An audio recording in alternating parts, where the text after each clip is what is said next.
Et moi, je me suis fait avoir par sa beauté, par la religion, le fait que quand je rentrais à la maison, elle lisait Femme promise au paradis, fallait me voir. J'étais bu. Et en fait, je m'investis. Je lui donne tout. Je lui donne un toit. Je lui donne à manger. Je lui donne de l'argent. J'ai plusieurs cartes de crédit. Je lui donne ma carte de crédit. Va faire le shopping pendant que tu travailles. Qu'est-ce qui s'est passé pour que tu sois dans cet état-là?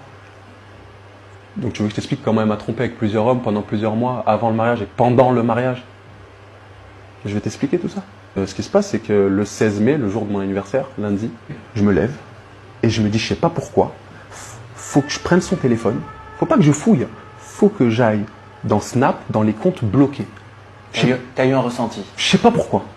Et je me réveille, je me dis, faut que j'aille dans ces comptes bloqués Snap. Je sais pas pourquoi. Incroyable. Je sais pas pourquoi, Sam. J'avais aucune preuve.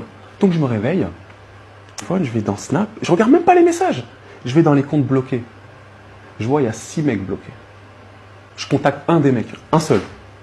Donc je contacte ce mec-là et tout. Et je lui dis, ouais, voilà, moi, je suis le mari d'une telle.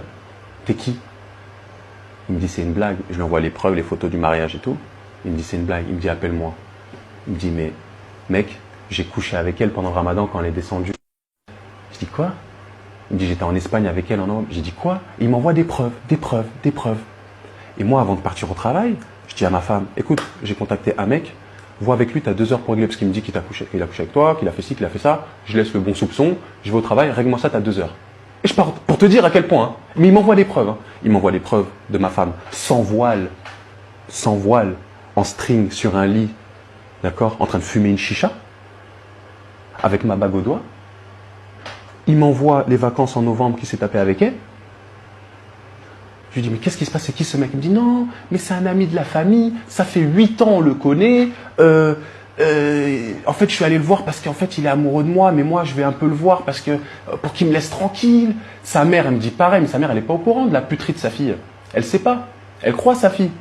Donc, sa mère, elle me confirme, oui, c'est un psychopathe, laisse-le. Mais je lui dis à ma femme, je lui dis, est-ce que tu as déjà eu des rapports avec lui? Elle me dit non. Je dis, s'il te plaît, dis-le-moi. Elle me dit non. À la troisième fois, elle me dit oui. Je dis, ah, mais c'est pas la même chose. Puis la troisième me dit non, mais ça c'était le novembre d'avant. Alors que c'était le novembre de là, je le savais, hein, mais je l'ai gardé pour moi. Comment tu peux croire que je peux faire ça? Comment tu peux croire que je peux faire ça et pleurer? Regarde-le à côté de toi. Mais... Je me pose, je me dis, il y a un truc qui va pas. Abou, il y a un truc qui va pas. Et là, instinct encore. Je me dis, mais Abou, les 5 autres mecs là sur Snap, tu les as oubliés?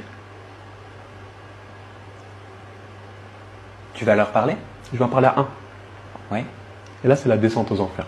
Le 5 mai, juste la veille que je la récupère avec un bouquet de fleurs à la gare, le 5 mai, elle allait se faire taper les fesses par un autre gars qui m'a envoyé vidéo à l'appui. Le mec, il m'envoie une vidéo de ma femme en train de se faire, c'est des termes, baiser. Tu vois tout? Je vois tout. Comment tu réagis? Je bouge pas. Paralysé par les images? Je bouge pas. Mais il faut savoir une chose, avant toute chose. Il me l'a pas envoyé tout de suite. Il me dit, parce que je le contacte, il me dit, c'est pas une fille pour toi. Le mec, il est comme ça. Il me dit, en plus, là, je l'ai vu en janvier, février, donc après ma demande, et je l'ai vu là, après le Ramadan. Je dis, quoi? Il me dit, frérot, laisse tomber. Je dis, comme ça, laisse tomber. Je dis, t'as fait un truc avec? Il me dit, franchement, laisse tomber. Comment c'est un bon? Il voulait pas me faire de mal. Hein. Il voulait pas me faire de mal. Hein. Je dis, s'il te plaît, envoie-moi des preuves. J'y crois pas. Ok. Et il m'envoie. Et je reste comme ça. Je suis au boulot. Et là, frère, tu m'as perdu. Là, mon gars, c'est relou. Hein. Fallait me voir. J'étais tout maigre. T'as perdu combien de kilos? 15. 15 kilos? Ouais. On m'a ramassé comme une pauvre merde. Je suis tombé 2 fois. Je suis allé à un centre commercial et je suis tombé. Perte de connaissance? Perte de connaissance. J'étais faible, Sam.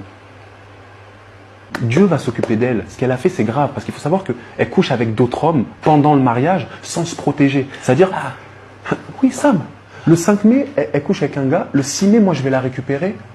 Il se passe ce qui se passe, forcément. Je suis marié avec elle. Je suis dans mes droits, en plus.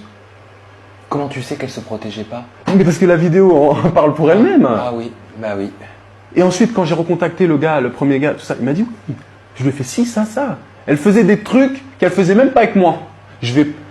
Voilà, c'est une pétrolière, les gens vont comprendre. Tout simplement.